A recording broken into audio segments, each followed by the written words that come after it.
곽수산 최욱의 매불쇼. 네, 안녕하세요, 곽수산입니다. 네, 반갑습니다. 최욱입니다.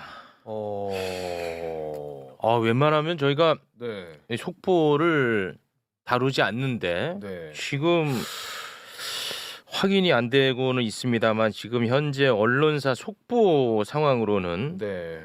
이거 윤석열 구속 취소 청구가 인용돼서 석방된다라는 속보가 지금 다수의 언론사를 통해서 지금 나오고 있습니다. 네, 지금 막 나온 보도인데 지금 다 나오고 있네요.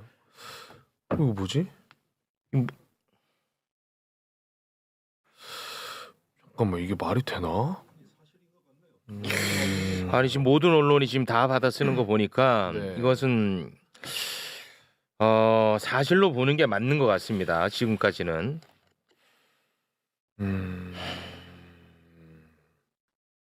그러면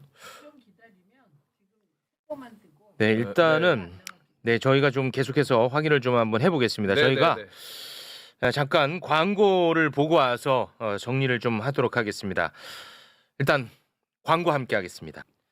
공수처의 내란죄에 대한 수사권, 네. 이것에 대한 그 적법성, 이것을 받아들였을 가능성이 높아 보이는데 예, 어떻습니까? 저도 이제 그런 생각이 좀 드는데요. 네. 공수처의 수사권 관련해서 이제 계속해서 이제 계속 얘기가 문제를 나왔었죠. 삼고 공수처의 수사권이 없다는 주장을 해 왔는데 실제로는 이제 검찰에서 김용현에 대한 수사를 할 때 그 당시에도 이제 검찰청법상 그 관련 범죄로 수사를 한 거거든요. 김용현도 검찰도 내란죄 수사권이 없습니다. 네. 그런데 김용현에 대해서 수사를 할 때 그 경찰 공범인 경찰에 대한 수사권이 검찰이 있기 때문에 그 조지호 경찰청장이나 이런 경찰의 공범이 김용현이기 때문에 수사를 했단 말이죠. 관련 사건으로. 네, 관련 사건으로. 그러니까 공수처도 마찬가지로 그 공수처의 직권남용 수사권이 있기 때문에 관련 범죄로 수사를 한 거라서 구조가 똑같아요. 거의 비슷하거든요. 그래서 만약에 이걸로 그 구속 취소가 됐다면 이것은 다퉈 볼 수 있다. 이것은 뒤집힐 가능성이 있다. 이렇게 생각이 듭니다. 그럼 일단 풀어주고 그렇습니다. 그리고 이제 이의 네. 신청을 해야 다시 되는 건가요? 이제 이거에 대해서 불복을 해야 되겠죠. 검찰에서 기의 신청을 해서 아마 판단을 받아야 될 것 같고 그리고 이제 재판 과정에서 불구속 재판 과정에서 이제 출석을 하지 않잖아요.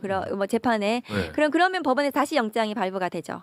근데 불출석 피고인에 다시 대해서. 이제 또 구속영장을 청구해서 사법부로부터 아니요, 발부를 법원이 받은. 직접 발부하는 거죠. 아, 그러니까 법원이 피고인이 재판에 안 나오면 그 피고인에 대해서 이제 영장을 발부해서 구속 시켜버리는 거죠. 법원이 직접. 그렇게 그냥 네. 자체적으로 할 수 있다는 자체적으로. 거죠. 뭐 네. 검찰의 청구 없이. 청구 없이 법원이 영장을 발부해서 피고인에 대해서 재판을 그러면은 하게 됩니다. 예를 들어서 윤석열 피고인이 재판에 성실히 참석을 합니다. 네. 그럼 그렇게 되면은 구속 사유가 사라지는 겁니까? 그러면 이제 그 도망할 염려 때문에 구속 영장 발부할 수는 없는 거죠. 도망 뭐 이렇게 출석을 하지 않는다는 이유로 영장을 발부할 수는 없고 네. 이 구속 취소 결정에 대해서는 지금 좀 불복해서 다투어 볼 여지는 있을 것 같습니다. 아, 구속 취소 네. 결정에 이 법원의 대한 결정, 이 쥐기현 부장 판사의 이 중앙지법의 결정에 대해서 네. 검찰에서 이것을 뭐 다툴 수는 있을 것 같아요. 네. 그러면 그분의 다툼은 얼마나 걸려요? 기간이? 그거는 이제 아마 서울 고법에서 할까요? 그 법을 좀 봐야 될 것 같은데요. 아, 네네. 오래 걸리진 않을 것 같은데요. 그런 그 부분에 대해서.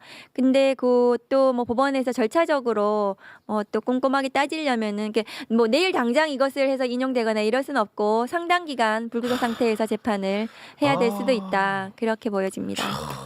아니 대한민국 법률 가운데 가장 큰 죄 혐의점이 있는 사람을 어떻게 풀어줘? 그러니까 이렇게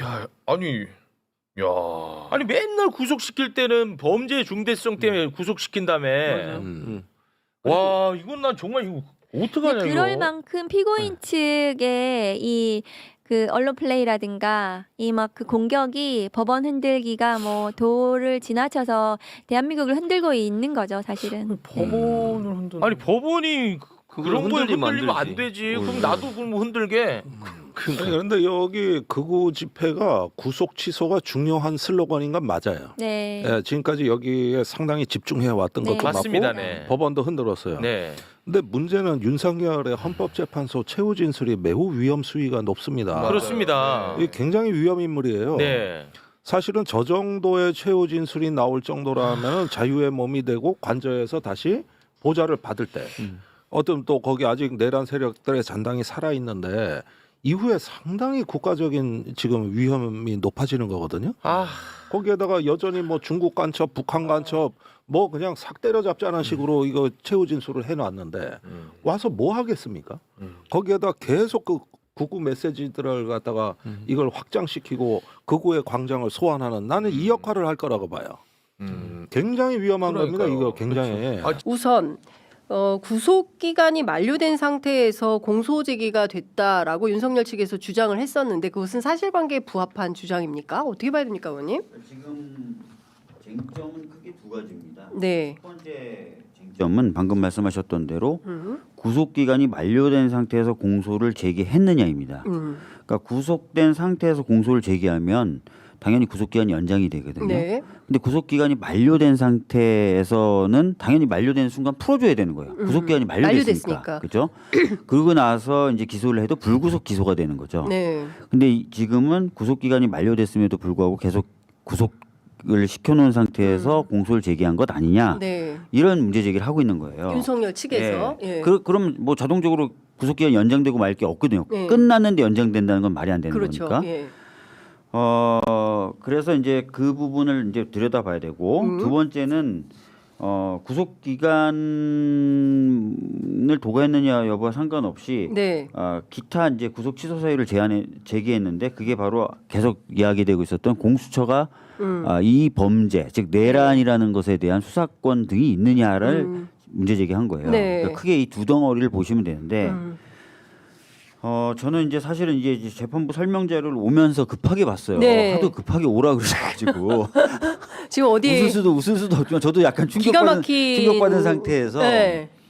이걸 보면서 다들 점심 드시다가 왔는데 다들 놀래가지고 네, 예. 충격받은 상태에서 좀 왔는데 일단 저는 좀 약간 이상한 느낌이 든 부분이 있었습니다. 이 어떤- 부분은 예. 결과적으로 뭐 즉시항고나 이런 것들을 할 수 있어요. 네. 검찰이 예. 할 것 같고 그래서 예. 대법원까지 가서 좀 판단을 좀 받아봐야 되는 부분인데 뭐가 문제냐면 네.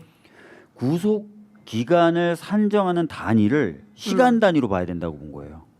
근데 이게 통상 그렇습니까? 그러니까 날로 봅니까? 그 부분을 좀 시간으로 봐야 봅니까? 되는데 예. 자, 형사소송법을 보면은 예. 체포의 경우에는 아예 시간으로 명문 규정이 돼 있어요. 체포는 48시간, 그렇죠. 구속은 10일, 예. 뭐 10일 또 연장할 수 있다. 뭐 이런 예. 식으로 돼 있어요. 그렇죠. 자, 그러면 법에서 시간과 일을 구분해서 사용하고 있다는 걸 알 수 있는 거죠. 그러네요. 그죠? 예. 예. 근데 시간으로 명확히 규정한 것이 있는 반면에 아까 말씀드렸던 대로 구분하여 사용하는 일을 쓰는 경우가 있어요. 예.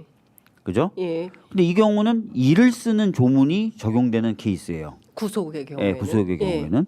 근데 갑자기 시간으로 계산해야 된다고 얘기를 하는 거예요. 법원에서. 법원에서. 근데 아마 그게 확립된 판례는 아닌 것 같아요. 어. 확립된 판례라면 예. 기존에 이런 사례에서도 이렇게 결정한 바 있다 또는 대법원 판례가 있다라는 예. 식으로 설치했을 텐데 그런 게 없어요. 예. 그러면서 뭐 현대 과학 기술의 발달 등으로 뭐 시간 뭐 산정이나 시간 뭐 계산이 뭐 불가능하지 않을 것으로 보이며 등등등 이런 네네. 입론을 펼치고 있는 겁니다. 그렇습니다. 예, 그래서 과연 시간으로 명문으로 규정한 조항이 있고 아까 네. 말씀드렸던 대로 체포 같은 경우 48시간 이런 식으로 10일, 네. 20일 이렇게 일로 규정한 규정이 명백히 있고 특히 네. 구속의 경우에는 일로 규정해 있단 말이에요. 예. 만약에 근데 구속에도 이 판례 취지대로 이 결정 취지대로 너무나 인권 보호의 그 중요성이 커서 시간 네. 단위로 계산해야 된다면 10일이라고 해서 시간 단위로 못 쓰는 거 아니잖아요. 그렇죠. 12일 240시간 내로 그렇죠. 이렇게 이렇게 하면 쓰면 되는 되잖아요. 거잖아요. 아니면 320시간 내로 법조문이 예, 아예 예, 법적으로는 아예. 그렇게 쓰면 되잖아요. 그렇죠. 왜 48시간은 되고 왜 240시간은 안 돼요? 안 돼. 그러네요. 말이 안 되네요. 그래서 예. 이 시간과 일을 명확히 구분하는 이 형사소송법 체계, 조문 체계상 과연 이게 시간으로 지금 계산한 이것이 부합하는 해석인가를 따져봐야 됩니다. 이 그 구속 취소 그거를 받았을 때 문건을 처음에 받아가지고 읽어봤어요. 판사가 쓴 건데 문건에 뭔가 이유가 있겠지. 네. 뭐 이유는 있어. 어떤 이유라고 부분은 정확하게 써놓긴 해. 어떤 부분은 우리가 납득할 수 있는 부분도 있고 받아들여야 될 부분도 있어. 그러니까 왜냐면 그 얘기를 많이 하더라고. 변호사들은 이런 식의 판사의 판결문을 많이 봤잖아. 그러니까 많이 보다 보니까 맥락을 짚은 게 뭐였냐면 뭐 시간 따지는 이 문제 말고 뒤쪽에 배치해 놓은 거. 공수처의 수사 과정에서 증거 관련된 자료들에 대한 어떤 뭐 충분한 입증이 필요하다. 이 부분이라든지 뭐 아니면 이제 이 죄인을 송치하는 과정에서 피고인을 송치하는 과정에서 중간 과정을 제대로 안 거친 거 이거 문제다. 이런 얘기를 적어 놨어요. 물론 대부분 핑계라고 생각하지만 네. 근데 그 얘기가 왜 들어가 있느냐? 네. 거기에 잘 보시면 뭐라고 되어 있냐면 심지어 김재규 재심 사례까지 가져와요. 아 예. 김재규 재심 사례 가져와서 이게 상위 법원으로 가면 파기될 수도 있고 그리고 재심 사유가 될 수도 있다라고 적어놨어. 그럼 파기된다거나 재심 사유가 된다는 건 무슨 얘기냐? 유죄란 얘기예요. 그렇지. 내가 1심 판사인데 오늘 그 구속 취소한 사람이 1심 판사예요. 네. 지금 이제 내란죄. 내가 유죄를 줄 건데 줬는데 야 상위법원 가가지고 파기환송되면 난 뭐가 되니? 그렇지. 이 얘기 혹은 뭐 몇십 년 지나가지고 윤석열이 재심 신청했는데 재심 인용되면 난 뭐가 되니? 그러니까 니네가 가서 이거 메꿔가지고 와. 이 얘기로 해석하는 게 일단 주류 의견. 그 부분이다. 그러니까 방향성은 달라진 게 하나도 없이 쭉 가는데 그렇죠. 여기서 울퉁불퉁한 거니까 너네가 약간 노면을 매끄럽게 해서 다시 와라. 그래야지 도착했을 때도 나중에 빠꾸가 안 된다. 요 얘기죠. 근데 변호사들도 기본적으로는 오늘 나온 결정이 개빡쳐 있기 때문에 그거는 이제 좋게 해석하면 그런 거고 나쁘게 해석하면 나는 모르겠으니까 일단 던진다. 니네 가서 대법원까지 가가지고 확정해서 받아와. 나는 뭐 재판 진행할 테니까. 요런 식으로 던지는 거. 내가 책임 못 지니까 이제 던지는 거일 가능성. 요게 이제 또 하나의 의견입니다. 그러니까 희망과 절망 표현이 있는데 그래서 아까 전에 그 임 대표가 같이 방송했었던 김정환 변호사가 얘기했었던 내란죄를 일으켜도 인신구속범에 대해서 법률적 보호를 해주는 대한민국 최고의 민주주의 국가로 올라선다. 이 얘기가 자조 섞인 멘트였잖아요. 존나 인권국가입니다. 사실은 MBC니까 그렇게 얘기했지. 그분도 우리처럼 이렇게 유튜브에서 나갔으면 자 쌍욕 먼저 받아드리겠습니다.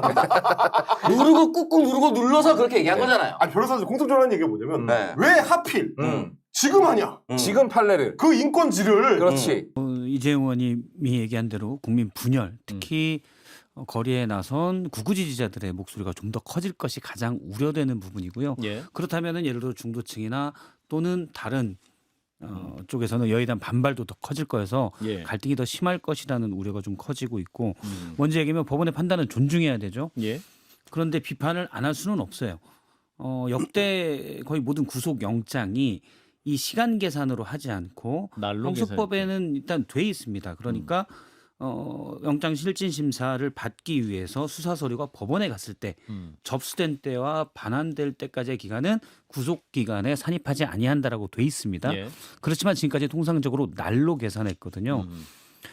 제가 좀 찾아보니까 지난해 영장 청구 건수가 28,000건입니다.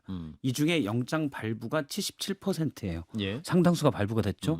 그러면 이게 다 25,000건 정도 되는 영장 발부가 정말 때로 해소했냐? 이번 직연 판사가 한 대로 33시간에 맞춰서 이렇게 했느냐? 그렇지 않을 거거든요. 물론 피고인의 인권을 생각해서 방어권을 생각해서 엄격하게 해야 된다는 형사재판의 원칙은 존중하지만 왜 하필 그 첫 사례가 혐의가 가장 중대하고 혐의가 분명히 소명됐다고 많은 국민이 받고 증거인멸과 도주의 우려가 가장 큰 피고인 윤석열에게 해당돼야 되는지 이게 의문인 거죠. 더군다나 이 피고인의 인권을 보장하는 건데 사실 윤석열 대통령은 계엄을 통해서 군사를 동원시킴으로써 국민의 기본권을 말살하려고 했던 자이잖아요. 그 점이 상당히 아쉽다. 안타깝고 약간 그 점은 비판받을 수 있다고 생각하고 그러나 이제 이 나온 부분 수사권 관련 부분 그것도 이미 체포 영장 2번이나 체포 적부심 이런 부분에서 문제가 없음이 됐지만 일단 그거는 영장을 발부한 법원들이고 1심, 2심, 3심 가면 또 어떤 논란이 있을 거란 얘기가 있었잖아요. 법원에서 이 부분을 1심을 맡고 있는 재판부에서 이 법원을 좀 명확히 해주세요라는 거는 좀 새겨들을 필요가 있을 것 같아요. 김웅 의원이 계속 그 말씀을 하셨었잖아요. 예. 저도 물론 탄핵 심판에서는 이만큼 엄격한 형사 재판의 절차를 요하지 아니해서 탄핵 심판은 별개지만 형사 재판은 그럴 수가 있기 때문에 이 기회에 이런 것들을 좀 명확히 할 필요가 있다. 이런 면에 관해서는 사실은 지난번 특검이 출범하지 못한 거는 상당히 아쉽다. 초반에 논란이 많았지만 예. 특검이 이 모든 걸 정리해 주기를 바랬었는데 네. 출범하지 못한 건 상당히 아쉽다고 생각이 되고요. 일단 많은 국민들이 우려하는 건 그러면 첫 번째 윤석열 대통령이 이제 나와서 거리를 활보하느냐. 잘하면 며칠간이라고 저는 봅니다. 일단 검찰이 즉시항고를 하게 되면 즉시항고 7일 이내에 즉시항고까지 하게 돼 있는데 이게 결정을 안 하면 7일 동안은 법원의 재판에 법원 이번 결정이 집행이 정지됩니다. 예. 그 전에 검찰이 안 할게요라고 하지 않는 한 일단 풀려날 일은 없고요. 그리고 대통령의 탄핵 심판이 다음 주 또 늦어도 다다음 주 초에는 나올 거기 때문에 그 다음엔 어떻게 되냐면 이제 소추가 그동안은 내란과 외환 제한이면 안 됐잖아요. 예. 직권남용 소추가 가능해요. 다른 죄로 이제 이미 대통령이 저지른 수많은 죄 다른 죄로 다시 구속영장을 발부받으면 됩니다. 그런 것들 이제는 좀 수사권에 대해서 법원은 엄격한 절차 이재용 삼성전자 회장의 뭐 항소심이나 송영길 대표의 거기도 위법한 증거수집 다 안 받아들였잖아요. 예. 좀 엄격하게 할 필요가 있다. 그리고 대선에는 어떤 영향이 있냐? 저는 국민의힘의 마이너스라고 봐요. 아까 이제 즉시항고를 하지 않으면 검찰에 대한 음모론적인 상황까지도 우리가 인정해야 될 상황이 될 수도 있다라고 하는 우려를 차성환 교수님이 해주셨는데요. 즉시항고 할 거라고 보십니까? 검사 출신이시니까 여쭤보겠습니다. 아니 이거는 그 구속기간 계산과 관련해서 예.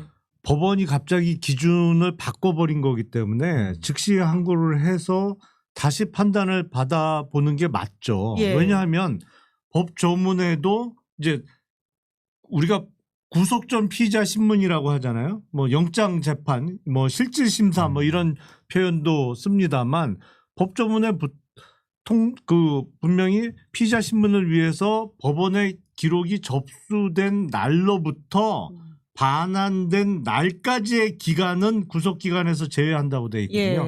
예. 날이라고 표현되어 있단 말이에요. 그래서 날수를 계산을 해왔던 거예요, 여태까지. 그래서 우리가 법조문에 어떤 날부터 어떤 날까지 하면 날수를 계산하고 예. 뭐뭐한 때로부터 뭐뭐한 때까지 하면 시간으로 계산해 왔단 말이에요. 예. 근데 갑자기 이번에 중앙지법에서 야 날로부터 날까지의 기간도 시간으로 계산하는 게 맞아. 앞으로 이렇게 했단 말이에요. 대격변이라고 표현하셨어요. 그래서 갑자기 왜 이 중요한 사건에서 기준을 바꾸냐고. 그러니까 이거는 항고해갖고 다시 한번 판단을 받아보는 게 맞죠. 근데 법원 결국은 또 이 판단 법원이 하는 거잖아요. 네. 그러니까 지방법원에서 네. 한 결정을 항고법원에서 다시 이게 뒤집어질까라는 또 걱정이 들기도 해요. 그 뭐 뒤집어질 수도 있고 아닐 수도 있고, 근데 예. 또 대법원에 가서 또 뒤집어질 수도 아닐 수도 예, 있고, 예. 그거는 이제 뭐 제가 뭐 장담은 못 하는데, 예. 근데 다만 제가 아까 말한 것처럼 이 결정을 이렇게 하면 이것은 이 사건으로 끝나지 않습니다.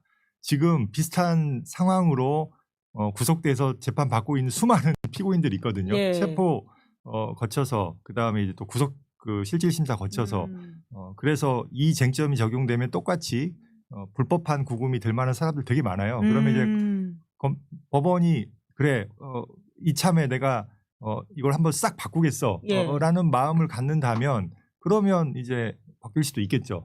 그게 타당하다고 느끼면. 근데 이제 이런 비판은 받겠죠. 왜 하필이면 윤석열 대통령 사건에서 이게 시작돼야 돼라고. 그러니까요. 예, 그런 생각을 할 수 그러니까요. 있죠. 저도 같은 의견이에요. 예. 아니 그러니까 형사 절차에 있어서 피고인의 이익을 위해서 기존과 다른 해석을 이제 하자, 예. 뭐 하겠다라고 할 수 있어요.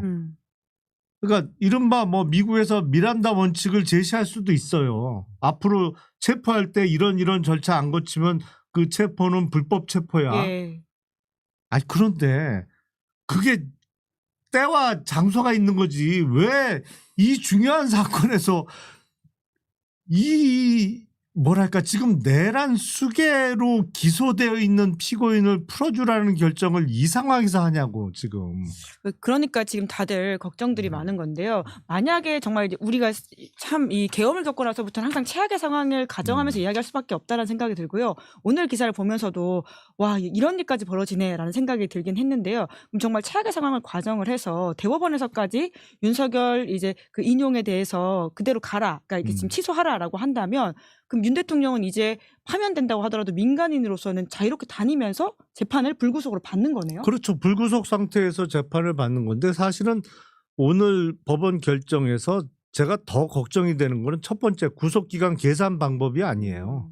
두 번째 사유 수사권 문제. 아까 그 이야기 잠깐 했었었는데. 그러니까 예. 그거는 정말로 뭐랄까 지금 불구속 재판 받아서 유죄 선고되면 뭐 징역 20년이 됐던 무기징역이 됐던 나중에라도 형을 복역하면 되는 건데 이게 수사권의 문제는 잘못하면 기소가 통으로 날아간단 말이에요. 그냥. 공소기각이 될 수 있다. 공소기각 결정이 날 수도 있는 문제이기 때문에 이게 이 관할권의 문제이기 때문에 이거는 만약에 관할 위반이다 이건 수사권이 없는데 수사가 이루어져서 잘못된 거다 그러면 이건 어떠한 처벌도 내릴 수가 없는 최악의 상황이 벌어진단 말이에요. 와, 그러면 파면은 된 민간인 윤석열은 모든 걸 다 할 수 있네요. 자유롭게 돌아다닐 뿐만 아니라 많은 사람들과 만나서 식사도 하고 술도 한잔 할 수 있고 심지어는 출마까지 가능한 상황 아닙니까? 피선거권을 박탈당하지 않는다면요.